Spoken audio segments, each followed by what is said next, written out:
ఆయన మాట్లాడుతారు టీఆర్ఎస్పీ అధ్యక్షుడు గెలిచినట. తమ్ముడు గెలిచి ఇప్పుడు నిద్ర లేచాను. ఏ కాలేజీలో చదువుకున్నావు?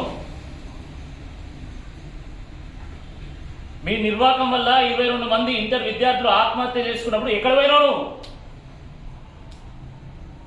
గ్లోబరీనా అనేటువంటి గుదిబండను ఇంటర్ విద్యార్థుల మీద వేసి 22 మంది చనిపోతే కనీసం స్పందించినటువంటి ముఖ్యమంత్రి సంఖలో పిల్లిలాగా మారిపోయినావా?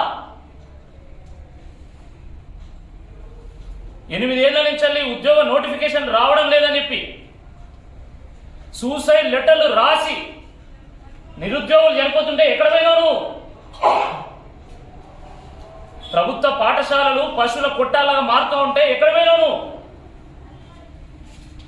ప్రభుత్వ పాఠశాలల్లో కనీసం పుస్తకాలు లేనటువంటి సమయంలో, కనీసం యూనిఫామ్స్ ఇవ్వలేనటువంటి పరిస్థితుల్లో ఎక్కడికి పోయినావు? సోయి లేదా నీకన్నా అడుగుతా ఉన్నా. ప్రతిరోజు ప్రభుత్వ హాస్టళ్లలో పురుగులన్నం పెడుతూ ఫుడ్ పాయిజనింగ్ చేస్తూ పిల్లల్ని ఇబ్బంది పెడతా ఉంటే, పిట్టల్లాగా పిల్లలు రాలిపోతా ఉంటే, ఆ పసిగందులు చనిపోతా ఉంటే ఎక్కడికి పోయినావు? గెలుసీను అని అడుగుతా ఉన్నాం. ఫీజు రీయింబర్స్మెంట్ రాక, స్కాలర్షిప్లు రాక ఈరోజు తీవ్ర ఆవేదనతోని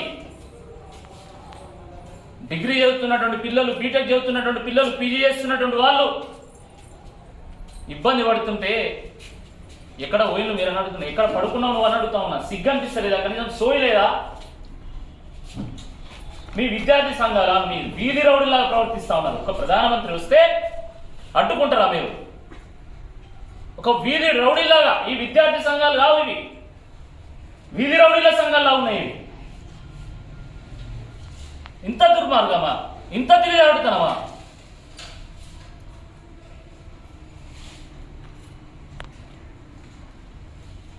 ఆడిస్తే ఆడేటువంటి ఆ తోలి బొమ్మలాగా ఆడేవాళ్ళు ఓ బండ కట్టుకొని బాయిల దూకుతానే. ఇంకా ఓ బండ కట్టుకొని బాయిల దూకండి.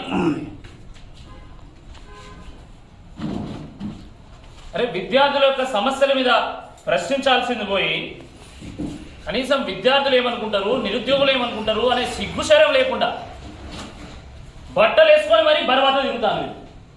బట్టలు వేసుకొని